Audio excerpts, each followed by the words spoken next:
Oh jelas Pak, secara struktur organisasi sebetulnya kan Pegadaian Syariah itu masih berada di bawah Pegadaian Persero di satu sisi. Pegadaian Syariah itu sebagai lembaga profit yang harus mengejar keuntungan. Nah ini dua sisi yang dua kadang-kadang sisi kontradiktif begitu ya.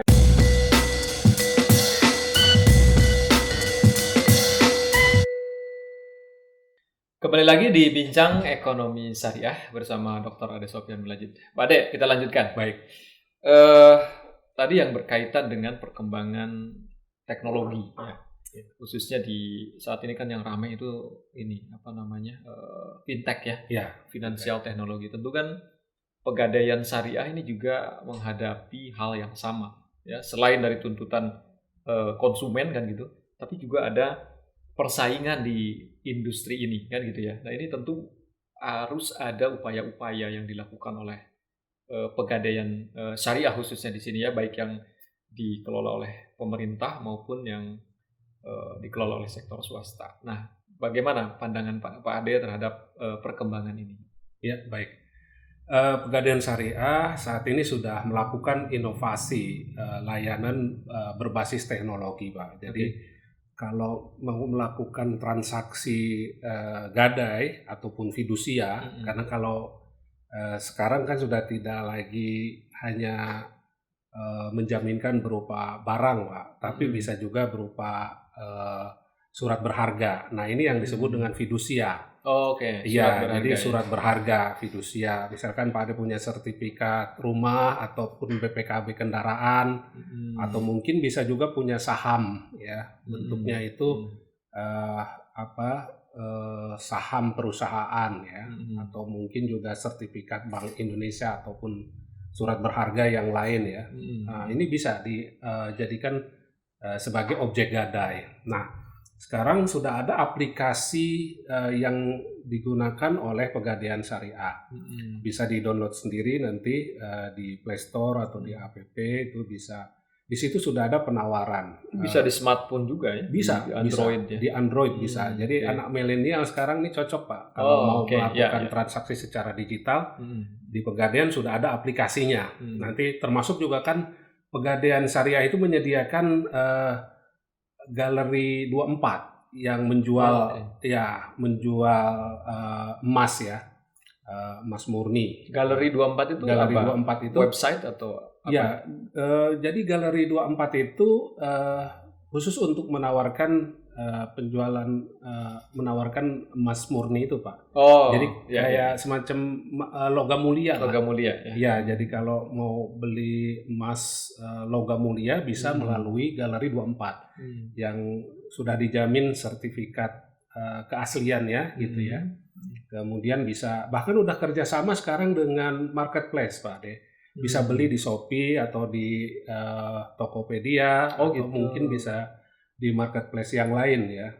Jadi nggak perlu harus datang ke kantor Pegadaian kalau mau beli emas logam mulia itu bisa pesan melalui berbagai marketplace itu. Jadi lebih mudah. Jadinya seperti itu. Udah itu ada free ongkir juga kan kalau melalui Shopee itu. Nah ini untuk membidik segmen pasar yang sudah familiar dengan teknologi ya. Nah, terutama milenial. Iya, milenial. Termasuk juga kalau mau nabung emas di Pegadaian Syariah, misalnya Pak Ade mau berangkat haji nih butuh biaya untuk ongkos naik haji itu caranya nabung di Pegadaian Syariah bisa dengan mengisi aplikasi yang sudah disediakan itu tadi. Ya Pak Ade misalkan setiap bulan itu mengalokasikan dananya itu untuk membeli emas. Jadi emas itu sekarang bukan lagi menjadi mata uang atau menjadi alat transaksi, tapi udah jadi komoditi. Jadi emas itu udah menjadi komoditi yang bisa diperdagangkan. Jadi bisa digunakan untuk jadi barang dagangan gitu ya. Kita bisa beli emas dengan cara mencicil bertahap ya. Misalkan bulan ini 5 gram, terus Pak Ade bisa nabung ya dengan nilai harga emas saat itu misalkan 1 gramnya 1 juta. Nah itu Pak Ade bisa konversi dengan nilai uang jadi itu. Pegadaian Syariah juga sekarang menawarkan berbagai kemudahan ya Pak ya? Ya. Berbagai macam kemudahan dalam rangka bertransaksi misalnya dengan nasabahnya. Tadi ada ada aplikasi ya, di mana di situ mungkin ada bisa transaksi secara langsung, termasuk sistem pembayaran ya yang dilakukan oleh nasabah. Pencairan sekarang juga melalui rekening nasabah. Jadi nggak lagi dikasih uang cash, jadi ditransfer ke rekening nasabah. Jadi sistem pembayarannya itu praktis, jadinya nggak perlu datang ke Pegadaian kalau mau mencairkan uang pinjaman itu. Oke, kalau sudut pandang Bapak sebagai peneliti ya Pak, sebagai peneliti kita lihat kaitan dengan tadi perkembangan finansial teknologi tadi, tentu kan ada persaingan nih, ya Pegadaian Syariah dengan katakanlah lembaga keuangan misalnya gitu ya. Nah kira-kira ada nggak strategi yang mungkin bisa dilakukan oleh Pegadaian Syariah nih guna mengcounter atau supaya dia bisa bersaing lah, ya supaya dia punya kompetitif kan gitu ya di pasar. Ya justru kalau menurut hemat saya lebih baik melakukan kolaborasi ini antara perbankan syariah yang memiliki produk rohan emas supaya ini optimal untuk memperoleh return yang menguntungkan kedua belah pihak. Rohan emas ini mestinya jangan dikelola sendiri-sendiri gitu. Jadi bisa jadi kerjasama antara pihak bank dengan Pegadaian Syariah ini gitu. Karena kalau memperebutkan pangsa pasar yang sama dengan ceruk yang sama, ini tentu masing-masing nih kecil jadinya kan? Iya, memperebutkan pangsa pasar yang sama tentu return yang diperoleh juga kecil. Nah, alangkah lebih baiknya kalau ini ada sinergi antara Pegadaian Syariah yang sudah lebih dikenal oleh masyarakat. Kalau bicara gadai emas ya Pegadaian gitu. Jadi disinilah perlu ada kolaborasi ya. Nah, bisa jadi permodalannya itu dari bank syariahnya Pak untuk mengembangkan kantor cabang gitu ya, memperluas jaringan. Nah ini kan Pegadaian Syariah ini kan sumber modalnya harus yang halal. Nggak bisa kalau misalnya Pegadaian Syariah membuka kantor cabang modalnya itu dari bank konvensional gitu ya, atau lembaga keuangan yang konvensional. Nah bisa jadi bank syariah di sini misalkan Bank Syariah Indonesia, kemudian Bank Muamalah atau Bank BJB Syariah, pokoknya bank syariah yang lain ya. Ini untuk menunjang pengembangan kantor cabang, terus juga memperluas jaringan, itu bisa saja kolaborasi dengan Pegadaian Syariah. Itu bisa sama-sama menguntungkan. Ya, menguntungkan. Apalagi SDM juru taksirnya di Pegadaian Syariah ini kan sudah cukup terlatih, banyak, ya? sudah terlatih ya, tersedia karena dia udah lebih duluan. Betul. Kan secara usia Pegadaian Syariah itu kan lebih tua dibandingkan dengan perbankan syariah. Daripada perbankan syariah membuka produk layanan rohan emas ini tapi nggak punya juru taksir. Nah ini kendala juga ya. Gitu. Jadi disinilah menurut hemat saya untuk mengoptimalkan return dan juga menguntungkan kedua belah pihak perlu ada kolaborasi. Kolaborasi bisa lebih menguntungkan. Dan tadi dari sudut, kalau saya pikir ya memang dari sisi luasan pangsa pasar itu akan jauh lebih luas ya kalau kita berkolaborasi. Kalau Pegadaian Syariah itu kan kantor cabangnya bahkan kantor kasnya, unitnya itu udah tersebar ke seluruh Indonesia kan Pak. Di Sumatera, di ini khusus yang dikelola pemerintah. Iya, dikelola oleh pemerintah. PT Persero itu ya. Iya. Jadi sekarang kan sudah berbadan hukum Persero ya. Nah itu sudah sampai ke Manado, ke Papua, ke Gorontalo. Nah ini kan setiap perempatan di kota-kota kecil di kota kecil itu aja ada kantor Pegadaian ini. Bahkan di mal-mal juga sekarang Pak sudah ada galeri, udah ada counter yang menyediakan layanan untuk pegadaian syariah. Nah, ini. Oke, Pak. Tentu tadi Pak Ade juga sudah menyampaikan ya, ada banyak kendala juga ya dalam rangka pengembangan pegadaian syariah ini. Nah, selain tadi dari kendala SDM tadi ya, ada juga kendala SDM, kemudian kendala teknis ya gitu ya. Mungkin ada kendala-kendala lain Pak dalam konteks pengembangan ini yang bisa menghambat perkembangan dari pegadaian syariah. Ya, pertama dari segi pengembangan produk Pak Ade ini yang harusnya tidak hanya mendapatkan keuntungan itu dari jasa penyewaan maupun pemeliharaan barang ya, tetapi bisa juga untuk mengoptimalkan usaha pegadaian syariah itu objek gadainya itu menerima berupa harta kekayaan hidup yang dimiliki oleh masyarakat. Oke, contohnya? Ya, contoh gini, kalau di daerah NTT itu kan ada masyarakat peternak sapi kupang, gitu Pak Ade. Nah ini kan sebetulnya kalau konsep rohen dalam Islam, gadai dalam Islam itu kan namanya rohen, itu tidak menutup kemungkinan objek gadai itu bisa berupa barang hidup. Iya, barang hidup. Boleh ya. Apa saja bentuk barang yang memiliki nilai ekonomi itu bisa dijadikan sebagai objek gadai.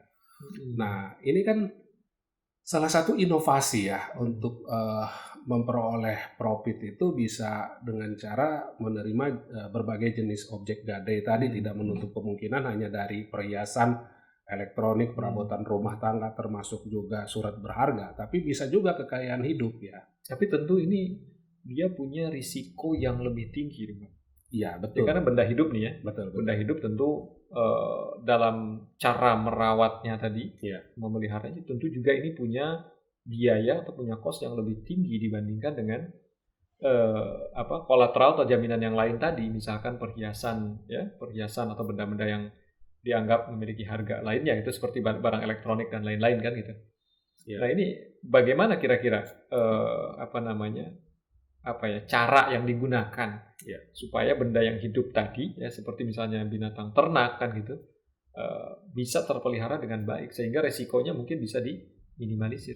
Ya, sebetulnya banyak cara Pak untuk mengatasi resiko maintenance itu ya. Bisa saja dengan dinas peternakan yang ada di daerah ya.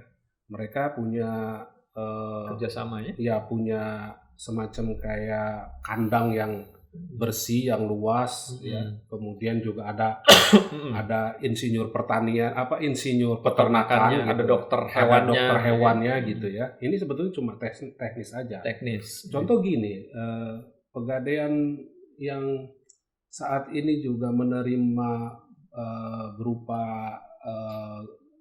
padi atau gabah ya. Jadi hasil pertanian. Nah, ini kan kerjasama sama KUD. Koperasi Unit Desa. Ya, mereka kan punya gudang tempat untuk penyimpanan gabah itu, dan juga punya lokasi untuk menjemur padi gitu, menjemur gabah itu. Nah, ini saya kira bisa sinergi ya antara pegadaian ini dengan koperasi yang ada di desa-desa itu untuk bagaimana memaintain agar barangnya ini tetap terpelihara dengan baik ya. Nah, kemudian apalagi kalau sekarang merambah ke sektor agrobisnis, misalkan petani perkebunan sawit. Nah, ini kan harga sawit ini kan cukup mahal nih, harganya naik terus kan Pak. Kebutuhan untuk minyak sawit ini kan terus meningkat. Nah, kalau ini jelas ya sangat menguntungkan bagi pegadaian syariah, kenapa itu nggak dikelola gitu? Tapi kan kendalanya mungkin kalau yang namanya barang hidup ya Pak ya, benda hidup itu kan ada perubahan nilai ya. Tadi bisa terjadi fluktuasi, bisa naik, bisa turun. Nah, kira-kira bagaimana cara mengatasi hal tersebut gitu dari sisi dalam konteks pegadaian tuh?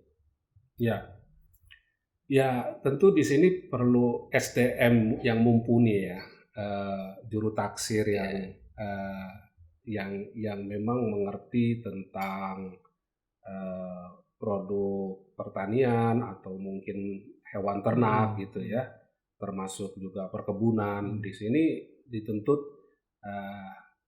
SDM yang mumpuni. Nah, dari Pegadaian ini saya kira tinggal di training aja Pak untuk bisa menentukan ya nilai harga dari objek gadai itu berapa. Misalkan gabah yang dijadikan objek gadai itu kadar air dari gabah itu kan bisa diukur. Misalnya gabah ini kadar airnya sekian persen. Nah, harga barang itu bisa ditaksir dengan menggunakan alat yang bisa mengukur kadar air itu. Ya, artinya kan gini Pak, artinya secara teoritis mungkin ya, secara teoritis mungkin ada variabel-variabel risiko lain yang dipertimbangkan dalam konteks penentuan harga taksir misalnya gitu ya. Betul. Karena tadi kan kita memerlukan harga yang relatif stabil kan gitu ya, supaya menghindari kerugian dari pegadaian itu sendiri kan. Gitu ya. Oke, baik, berarti kuncinya itu ada di SDM ya Pak. SDM, betul. Oke, baik, kalau Pak Ade sebagai peneliti, ya, Pak Ade melihat SDM dari pegadaian syariah yang kita miliki lah ya, yang perusahaan-perusahaan negara yang dimiliki mungkin yang tadi PT Pegadaian Persero itu seperti apa Pak? Mungkin juga yang dimiliki oleh swasta ya, mereka juga kan punya SDM. Kalau Pak Ade melihat sebagai peneliti, sampai saat ini seperti apa? Apakah sudah mumpuni? Mereka sudah menguasai secara syariah dan juga mungkin secara kemampuan menghitung, menentukan apakah itu sudah cukup mumpuni? Kalau Pak Ade melihat sebagai peneliti nih. Dari sisi SDM sebetulnya Pegadaian Syariah sudah menerapkan sistem manajemen pengenalan nasabah ya. Pengenalan nasabah di mana untuk mengantisipasi resiko kemungkinan terjadi ada tindak pelanggaran pencucian uang maupun juga tindakan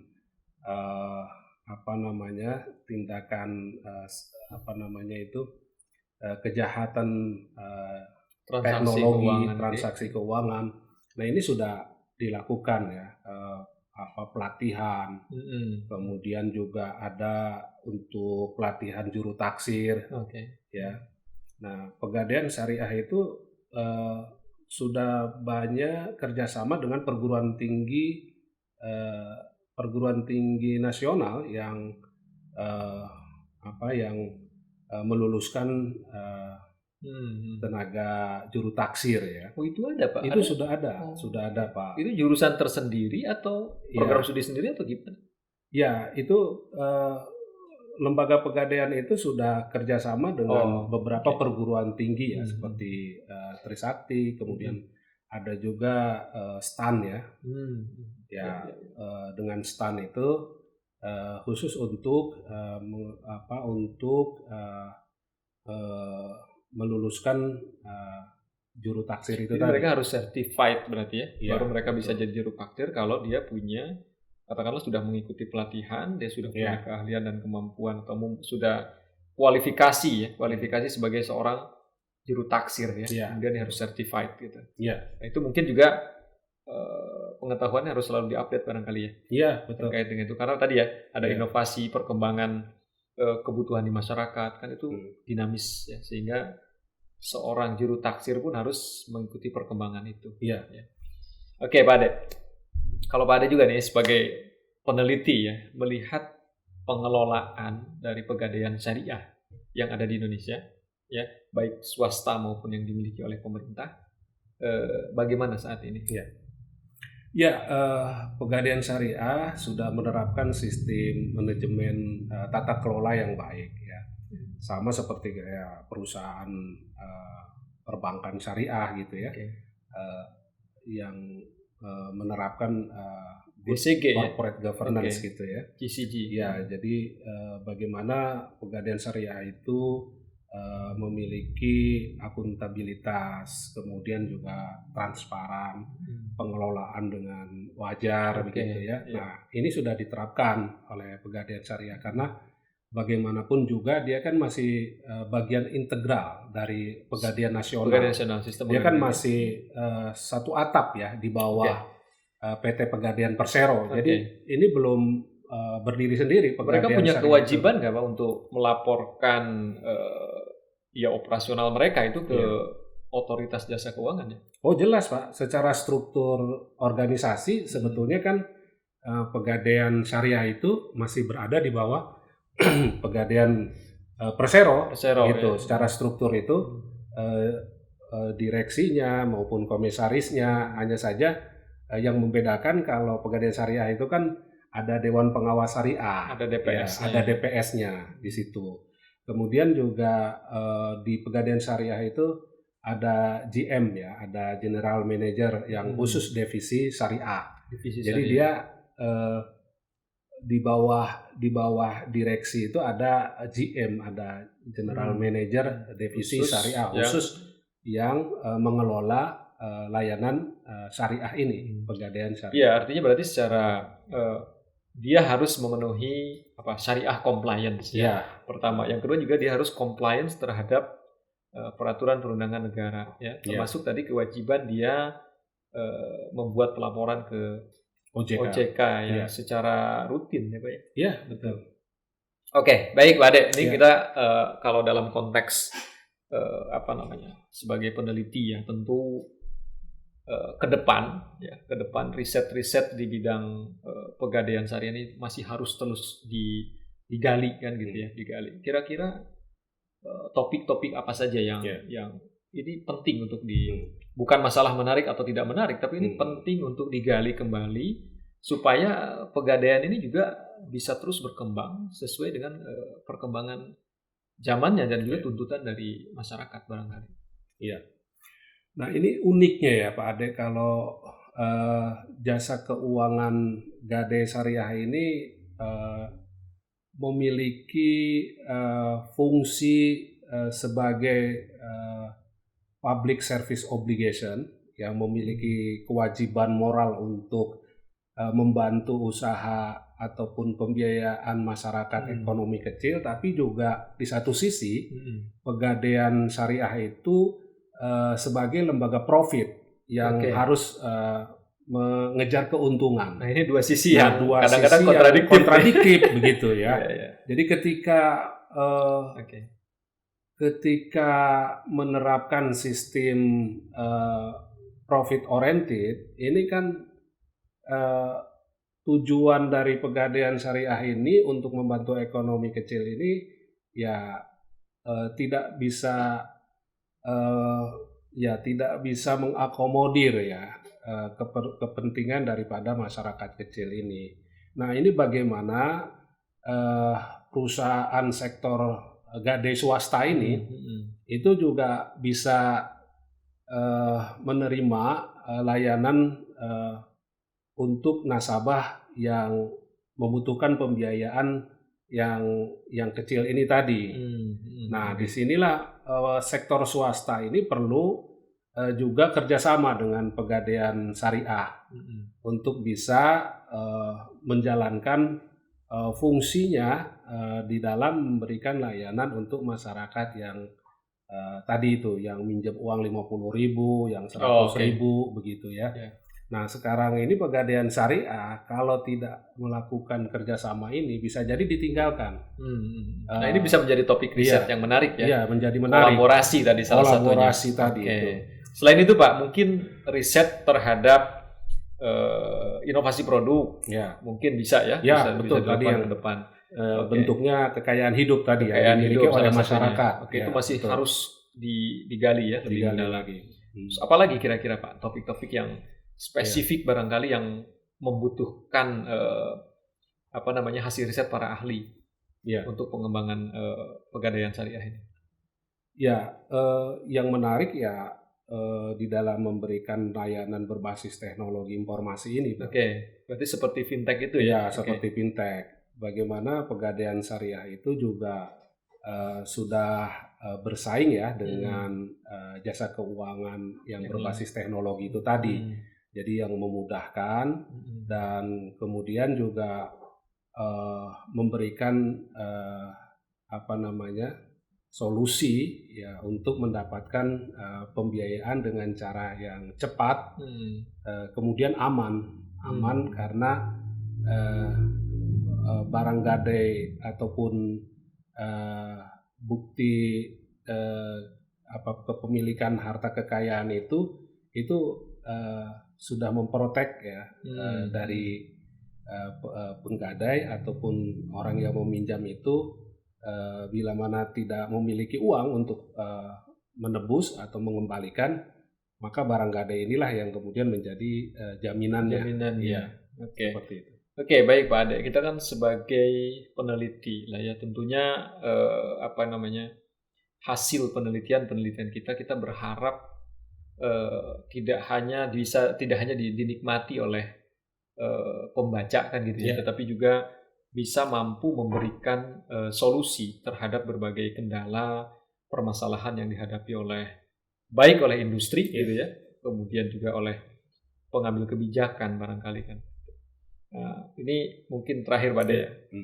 Harapan Pak Ade sebagai peneliti yang concern di bidang Pegadaian Syariah, tentu ada harapan-harapan bagaimana kolaborasi riset antara peneliti dengan dalam konteks ini adalah pelaku bisnis Pegadaian Syariah. Ya, baik. Ya, pertama kita perlu dukungan dari pemerintah, Pak, yang memiliki kebijakan terkait dengan regulasi. Nah, selama ini kan pegadaian syariah maupun konvensional itu kan hanya diatur dalam bentuk peraturan pemerintah. Sementara kalau lembaga keuangan perbankan ini sudah diatur dalam bentuk undang-undang. Nah, konsekuensinya kalau peraturan pemerintah ini kan kurang mendapatkan kepercayaan dari para investor yang mau menanamkan modalnya. Gitu ya. Beda kalau perbankan syariah gitu. Mereka tidak khawatir kalau misalkan mau invest di bank syariah itu udah jelas ada undang-undangnya gitu ya. Nah, ini kan kendala yang selama ini dihadapi oleh Pegadaian Syariah itu kan soal permodalan. Nah, kalau investor asing datang ya dia mau invest gitu kan, dengan adanya undang-undang tentu ini akan mereka merasa lebih aman investasinya. Terjamin ya perlindungan hukumnya begitu. Nah, untuk itu maka perlu ditingkatkan status hukum dari peraturan pemerintah menjadi undang-undang. Sebetulnya wacana untuk membentuk undang-undang itu sudah ada dari sejak tahun 2007. Itu sudah ada yang namanya RUU Pergadaian. RUU Pergadaian. Ya, rancangan undang-undang pergadaian. Tetapi sampai saat ini itu belum disetujui oleh DPR, gitu ya. Alasannya menurut DPR itu belum dibutuhkan untuk membentuk undang-undang tentang pergadaian ini. Gitu. Padahal kalau kita lihat secara kasat mata ya, kita hasil riset barangkali kebutuhan masyarakat ternyata kan relatif tinggi ya, terutama tadi ini di akhir-akhir ini kan berkembang nih pinjol segala macam. Itu salah satu solusi yang bisa diberikan ya untuk mengatasi permasalahan di masyarakat itu ya, sebetulnya gadai syariah ini bisa menjadi solusi yang luar biasa ini. Ya, betul. Ini juga salah satunya yang harus dilakukan Pak Ade, melakukan sosialisasi literasi tentang pegadaian syariah kepada masyarakat. Mereka kan terjebak dengan pinjaman rentenir yang marak di masyarakat, terutama di pelosok-pelosok ya. Mereka dikenai bunga yang berlipat-lipat begitu ya. Kemudian mereka tidak mampu mengembalikan, yang akhirnya ya mereka itu dirugikan lah dengan adanya pinjaman online yang ilegal seperti itu ya. Nah, ini yang harusnya pemerintah melakukan eh, penertiban ya terhadap pelaku pinjaman online yang ilegal ini. Baik, artinya kan Pegadaian Syariah menjadi solusi, Ya. menjadi salah satu solusi bagi berbagai permasalahan yang ada di masyarakat. Gitu ya. Baik Pak Ade, terima kasih banyak sudah hadir di BES. Mudah-mudahan Pak Ade tidak bosan kalau nanti kita undang lagi Pak. Mudah-mudahan riset-riset setiap semakin dirasakan manfaatnya oleh masyarakat secara umum. Tidak hanya di level pembaca atau periset lainnya, tetapi juga sampai kepada pelaku bisnis, kemudian juga kepada masyarakat umum secara luas. Ya. Terima kasih Pak Ade. Sama-sama Pak Ade. Sampai jumpa lagi ya kita ya. Demikian perbincangan kita pada hari ini terkait dengan topik Pegadaian Syariah. Semoga memberikan manfaat dan memberikan pengetahuan dan literasi bagi masyarakat secara luas terkait dengan Pegadaian Syariah. Jangan lupa subscribe, like, and share. Demikian, terima kasih. Assalamualaikum warahmatullahi wabarakatuh.